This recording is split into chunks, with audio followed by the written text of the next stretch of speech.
Welcome, ladies and gentlemen, to the Catholic Education Foundation podcast number 22. This podcast will feature Sarah Weatherwax, the Executive Director of Louisville's Community Catholic Center, along with Catholic Education Foundation President Rich Lechleiter. How are we doing today? Great. Awesome. Thanks you so much for having us. Absolutely. And Sarah, thank you for being here. Yeah, thanks for inviting me. Appreciate it. So, Rich, 22 of these.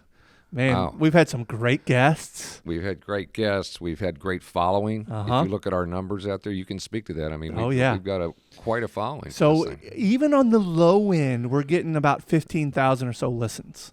So that's kind of the bottom end, and some of our podcasts have gotten 40,000 listens. So it's incredible the amount of people that take the time to listen. It's all over the country. Wow, it's well, it was your idea from the beginning. I'm sure that the 40 and 50,000 group. That's when you had Julie on, I bet. Well, I don't know if it was Julie. I think one of those had the Archbishop when he was brand new. So that was one of them. But Sarah, thank you so much for being here. Welcome to the show. Many of our listeners may not know a lot about the Community Catholic Center. Sorry, that's gonna take me a second. So the Community Catholic Center. So let's start by describing the organization, how it got started, and what is it really all about? Okay, well, we started a little over 20 years ago in Portland. We actually celebrated our 20th anniversary last spring at our reception. Yay. So we started when the last school in the West End closed 20 years ago, which was Community Catholic School. And a group of our founders wanted to make sure that families in Portland and the West End were able to continue attending and sending their kids to Catholic school despite the new barriers of geography and transportation and other things, because there were no more West End Catholic schools available. So we talked about that before we went on air. I remember Community Catholic as a school that we actually played football against back in my grade school days, which was a long time ago. So so we're no longer a school. Now we're a center. Correct, yes. And actually some of our parents in our program went to Community Catholic School. Awesome. So they love being a part of the center because Sure. it's full circle, even though the school's not around anymore. Well, because it was probably super important to them and their lives, Yeah. and now it's important to their kids' lives. Makes sense. Yeah. Awesome. So a little bit more about kind of what you guys do. Sure. We served hundreds of families over the last 20 years. We provide resources, primarily financial assistance. We do supplement what CEF offers. We work with them to get families where they need to be. We also provide academic support and academic testing for families, which is a great cost normally, but we do it for free. And we provide social emotional resources like counseling and workshops. Our goal is to make sure that our families are able to attend school, but also that they can thrive in the classroom and in the Catholic community that they're in. Big job. Yeah. It's a huge job, and Sarah's doing a great job of, first of all, attracting volunteers to do this work. It's not easy work to do. And to provide, this goes above and beyond a kid actually going to a Catholic school. This is before school and after school, the kinds of activities that are put together, both for the students and the families. Right. They're all included in this. And I would assume, much like we feel like we're doing at the Catholic Education Foundation, you guys are changing lives there. I mean, this isn't just something that you take lightly. I mean, this is really changing a kid's life. Yeah, absolutely. Some of the parents would definitely tell you that, and they usually do. We usually have a parent speaker at our reception every spring, and the stories are always really nice to hear, especially when the families rally around each other and support each other through the community. That's awesome. All right, so Sarah, how did you come to know about the center, and what attracted you to be the leader of it? I was new-ish to Louisville a few years ago. My kids are products of Catholic school from when we lived in Indiana. Okay. And I actually was a teacher in what seems like another lifetime. I started out my career in high school and then moved to higher education, and then I transitioned into nonprofit work when I got my master's degree. Okay. And CCC just seemed like a good combination of my confidence in Catholic education and my credentials and experience with teaching and nonprofit work. And it's small enough that I still get to interact with the families that we serve, even though I'm the executive director. I've worked at larger nonprofits in the past, and that's something that doesn't always happen. So that was primarily a big selling point for me. And this is your third year, is that correct? I just finished my third year. Okay, so you're going into your fourth year. 3.5 years, yeah. Mm-hmm. And have you enjoyed your time at the center? Oh, yeah, absolutely. I'd be gone if I hadn't. Oh, well, that's great. So, Yeah. so Rich, how did you become connected with the center? Gosh, I got connected. This is probably 15 years ago. I think Sister Barbara Burr, who I think was the founding executive director, I think. Yep. She approached me and some other folks in the community because they really needed some funding in a big way. And, we actually launched the spring fundraiser. I think the first one was at Tom Peroni's house in like 2010 or something. Okay. Something like right. that. Okay. It was a group of us, maybe, 50 people were there. Right. And to hear the story, there was a student there that spoke, parents were there. And that was kind of the start, I think, of what is now a very nice fundraising event. So I just got enamored with the story. I knew the history of our church in the West End and all that. And I thought, well, this is a unique way to provide a Catholic education, kind of outside the norm. Sure. But it can be done. But it takes a lot of fundraising, a lot of resources. Again, so many services are offered in what kind of a non-traditional way through this program. And that takes a lot of money, it takes a lot of sweat, and it takes a lot of resources. Absolutely, it does. So let's talk about that a little bit, Sarah. What kind of families are you guys supporting? We this year are supporting 85 students and 55 families. That's incredible. They generally come from Portland or the surrounding zip codes. We do have a geographic boundary qualification that they have to qualify to be in the program. Okay. They have a variety of barriers to accessing Catholic school or thriving in Catholic school. So that can be anything from geography, like they have to drive across the city to go to the school they want to go to, family custody situations that affect geography and transportation, financial barriers, so being able to afford Catholic school, academic barriers, testing, accommodations in the classroom, learning disabilities, and special needs, and social emotional issues. So anything that's going on in the home that can affect the learning environment are all the things that affect our families, and we try to remove as many of those barriers as we can so that they can succeed. And it's all about getting these kids into a Catholic school, correct? Correct, yes. I mean, that's kind of the ultimate goal, and really when they get into that system, we're hoping that sets them up for a Catholic high school and even beyond. And I think we'll get to that actually here in a little bit. But it just sets them up for hopefully a better future. Mm-hmm. Absolutely. And all the families that come to us are families that come to us wanting to send their kids to Catholic school. So let's dive a little bit deeper into the programs that you guys provide. You mentioned a bunch. You even mentioned testing services. Let's talk a little bit about the programs themselves and the impact they provide. Okay. Primarily, we provide tuition assistance. It supplements what CEF offers, and Rich's staff is amazing at working with us and having conversations about our families. A lot of times when things don't show up on a tuition assistance application or in tax documents, if we have high-need families, they're wonderful at working with us to get the families where they need to be. We also offer educational support, so we have after-school individualized tutoring. We have volunteers working with kids one-on-one with identified need based on recommendations from teachers, schools, and our staff. We also have homework assistance, executive functioning, coaching. That's a new thing that we're offering this year. We're trying to expand to supporting more kids. We also have testing services. We work with Spalding University Psychology Department to provide testing for our families free of charge. And then we also have social emotional services. So we have a counselor on staff. She works with families, students. She does workshops for the parents. And then she also advocates for families within the schools. If they need somebody to help mediate a conversation or they don't know how to handle something, she helps them with all of that. Are you guys tied into the Archdiocese at all? We are an officially recognized Catholic entity of the Archdiocese. Okay. So they provide support and services when needed?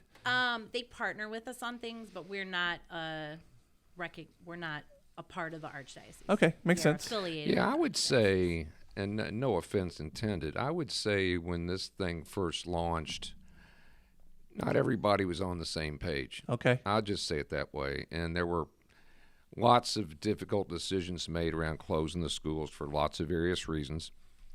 And there was I think a sort of a feeling of resentment around the event that happened in that part of our city. And So I think when Sister Barbara kind of got into this thing, she was sort of by herself, kind of, you know. Got it.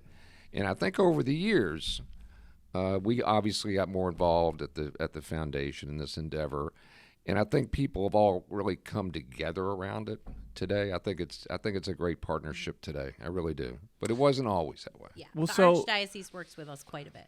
Well, that's great. So they should. Rich, explain a little bit more how this works. So, Sarah's mentioning tuition assistance, and obviously that's what the foundation does. So how does that work hand in hand? So, yeah, the families, just like any of our other families at any other school, you're going to go to our website. It's an online application. It's the only way you can do it. It's a fax application. There's one application per family, no matter how many different schools your kids are in. So the family's got to fill it out. In some cases, they help the families fill out the form because they can't handle it. Yep. For lots of reasons. It's a lot. It's a lot for anybody. Yeah. Yeah. So we get everybody to apply, get them approved. Now we come in. We have lots of different funding partners as part of this process. Community Catholic puts up some of their own money. The Archdiocese of Louisville, through the parishes, puts up some money, mostly around financial need, and then we kind of fill in the gaps. The foundation kind of looks at all these numbers and says, "Gosh, here's your need. Here's what Community Catholic can put in. Here's what the diocese can put in. Okay, what's left?" So we kind of fill the gap. And the really cool part about it is it's not just a piece of software running numbers. Okay, we're going to get a report out of fax that says your need is X. Right. But what we do is we spend time with Sarah and her team going through every family to make sure that what the machine spits out really makes sense for the family. Because to Sarah's point, sometimes on the faxed application, you don't get the full story. Yep. Yeah. And by doing that, some awards will go up, some will go down. It just depends. But we end up with the right answer for families. Each family gets kind of that right award. And before, when we didn't all work together, I think the right hand didn't know what the left hand was doing. Understood. And now it's a very cohesive process. It seems to be working. I mean, we're in our 9th year. It seems to be working pretty well. So that makes a lot of sense. So you would go to the Catholic Education Foundation first, and then the Community Catholic Center comes in and kind of fills in some of those gaps, right, Sarah? Yeah, we kind of work in tandem. Yeah. I spend a lot of time in the spring talking to several people on your staff about our Right. families and their needs, and then any appeals that are filed as well. It's just kind of a case-by-case basis. Makes sense. Makes Yeah, perfect and sense. that's a good point, Sarah. A lot of times, well, not a lot of times. Some of the times, the award we come up with isn't the right one. So there's an appeal process that families can go through as well. And those are pretty time-consuming and pretty tedious, but we scrub them really good. Yeah. And if the award needs to be adjusted, we do, and if it doesn't, we don't. Makes but sense. it's a fair process for families. All right. So let's say someone wants to join the center. So let's say a family joins the center and wants their children to attend a Catholic school. How quickly can that happen? Pretty quick. Even though, and we have processes and deadlines and all the other kind of stuff you have to have in a larger organization. But the truth is, if somebody were to call our office today, and we're probably dealing with a case somewhere in this diocese today, Yep. of a family that wants to go to St. Stephen Martyr and wants to kind of move out of where they're at for various reasons, we're on it. And we can have a kid, I mean, they got to work with the school, obviously, but we can, as far as the funding goes, it's a matter of days. Now, is there a waiting period before they can start school or before you guys can start helping them? How's that look? It varies by school. Most of the time, it's not a problem. I think when you get into, for a lot of the grade schools, I think transfers in middle school take a little longer and probably deserve a little more study. But generally, look, our doors are open, and there are very few of our schools that I would call full. Yeah. So that opportunity exists in almost every one of our 39 elementary schools. Pretty cool. All right, Sarah, let's talk about some of the success stories. So after your students graduate from a Catholic elementary school, what happens after that? Do they go to the Catholic high schools? Most of our families do go to high school. So we partner with all high schools in Louisville. We don't always have students at all of the high schools. Catholic high schools. Catholic high schools, yes, sorry. We don't always have students at all of them at any given moment, but we have had students go through all the Catholic high schools in Louisville so far. We have 24 students in high school this year, and we partner with the assistance offices at each high school to basically do the same thing that we do with CEF. We just have conversations and get the families where they need to be, and we provide supplemental assistance for whatever they need for that particular high school. And here's where we could do better as an organization. I'm talking about the foundation. Most of our work is K through 8, right? So when these kids go off to Trinity or go off to Prez or wherever, we're not at the table to provide some supplemental funding. Yeah. So there's more pressure on Sarah and her organization, and there's more pressure on the high school. On the high schools individually. To be able to do that. And as we've talked before, strategically what we want to do is move into the high school business. This is a really good example of why we would do it and when we would do it and where we do it. A little bit off script here, Rich, but I can't tell you how many families I've talked to.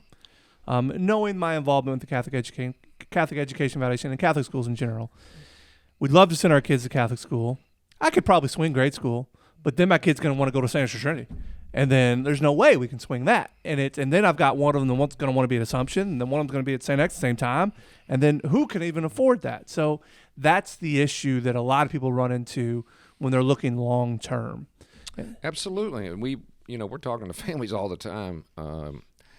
And remember, our customer, our primary customer is a family whose first kid is 4 years old, and they're trying to say, okay, which way are we going with this? Right. And so we want to appeal and talk to them in about how they can make the journey. We've heard this before. Hey, the grade school thing, I'm going to need a little bit of help, not a ton. But they're looking out 9 years and saying, wow. Yeah, how in the world are we going to do that? And it's a problem across the country. It's not just particular to Louisville. And again, from my perspective or the foundation's perspective, we got to be at the table to do something about that. If we can't tell a family, completely agree. Yeah, if we can't tell a family we're going to be with you K through 12, they may not go into K. Yep. Are you making inroads there? Are we making inroads to be at the table there? Yeah, I think we're in the midst of a capital campaign, kind of quiet phase, and that's one of the primary objectives of the campaign is to create enough funding or enough funding sources, not to be the dominant funder in high school, but to certainly supplement on a case-by-case basis, similar to what Sarah's talking about, to fill that gap. Makes sense. Yeah. Makes sense. So, sir, what about beyond high school? Are you guys helping in college at all? Financially, no. We do help the transition. Okay. So we, if they have questions, if they need help with an application or questions answered, or they need information about a school, we certainly help with that. I know our counselor has provided social emotional support for some of our post-high school graduates. We always tell them, if you are struggling with college or freshman year or the transition, you can always come back. You always have a home here. We've got graduates at Bellarmine, U of L, UK, Western Kentucky, Campbellsville right now, just off the top of my head. That's awesome. Most of them do go on to higher education of some kind. Well, would that be so? I'm going to ask another question, kind of off script. How did the Community Catholic Centered kids do in high school academically? How do they do generally? It's kind of across the board. A lot of them, depending on what they need as far as accommodations and support. But the high schools, I have to give the high schools credit. They provide so much support for all of our students with resources and study halls and coaches and accommodations and support. See, that's what's really necessary. We kind of right? are able to step back a little bit because they have it covered to make sure that the kids succeed. Yeah, well, you hear it time awesome. and time again about our high schools, how good they are once that kid shows up at the door, how good they really are in making sure they're successful. Yep. Well, I mean, we're dealing with a couple of the kids from the lunch, and these kids are just impressive human beings, right? These high schools are doing a great job. They really are. I mean, we talked to a lady by the name of Valentina who went to Mercy, and just what a just awesome young lady. I mean, and you could tell Catholic schools have really set her up for success. Yeah, this is a girl whose family moved to the United States from Colombia, I think, and she was a grade schooler. And she found us, and we found her sort of at CEF, and she ended up attending St. Rita's School, went on to Mercy, and now she's in her 3rd year at Speed School. Yeah, just killing it. That's awesome. Yeah, she'll be designing the first car that flies or something. I mean, it's just exactly. It's unbelievable. All right, so this partnership between the foundation and the center is changing the trajectory of many families, and obviously the Portland and West End area, correct? So Sarah, give us some examples of kids who are part of this program that moved on to be very accomplished in their lives, like the Valentina we just talked about. Well, I have 2 examples, probably the most recent ones I've seen. We have a graduate who's still at Bellarmine. I think he graduates next year. He got to Bellarmine on the Monsignor Treese Scholarship, and they have been wonderful at working with him financially since to make sure he can stay there. Yep. Majoring in exercise science because he had a really great time on the wrestling team at St. X, so he kind of was inspired to do that. We also have another Prez grad who just got married, I think last weekend, and she actually just bought a house. She graduated from Bellarmine nursing program, labor and delivery nurse at Norton Women's and Children's Hospital. Killing it. Bought a house in Portland. Great. To move back to the community. That's so fantastic. She lives, I think, across the street from our office. So See how the cycle works? It does, and I get so excited when I hear those stories too. Yeah. Because it's awesome. it's what all this is meant to be doing, right? It's the good work at work. It's God's work at work. It's just so exciting to hear and see. You know, we need to do, Rich, we need to do a podcast that really we just talk about these stories and just talk about all the success stories that all these kids who've come through the system have had. Because there's thousands of I know. thousands. It's just it's fun. I don't know. It's not rare. It's exhilarating. So, Sarah, as a leader, obviously you've got to have plans, right, to grow the center. So what are your plans for the Community Catholic Center going forward? We just finished a strategic plan the spring of 2022 with the board of directors. So our 5-year plan right now is to explore qualitative growth rather than quantitative growth, meaning we want to make sure that our programming is serving the needs of our families before we start expanding numbers-wise. That was the most important thing. So we're exploring ways to expand our programming and make sure that it's serving the variety of needs our kids and families have. And we recently restructured our educational support program so that we could expand the different types of support we offer rather than just tutoring in reading and math, because that's kind of what we were focused on initially. So that's where we're at now. We're also exploring ways to monitor and track data and quality and get feedback from families and teachers in schools so that we can make sure we're meeting needs. And then after that, we will look towards getting bigger. Getting bigger. Yeah. But that makes sense. And honestly, I don't know that I've heard that from a lot of nonprofits. Is saying, hey, we need to make sure that we are helping the people that we're currently helping in the right way first. Yes. Then we'll talk about helping more. Makes sense, right, Rich? I mean, yeah, because if I remember this correctly, most of your kids will attend Notre Dame Academy, I think.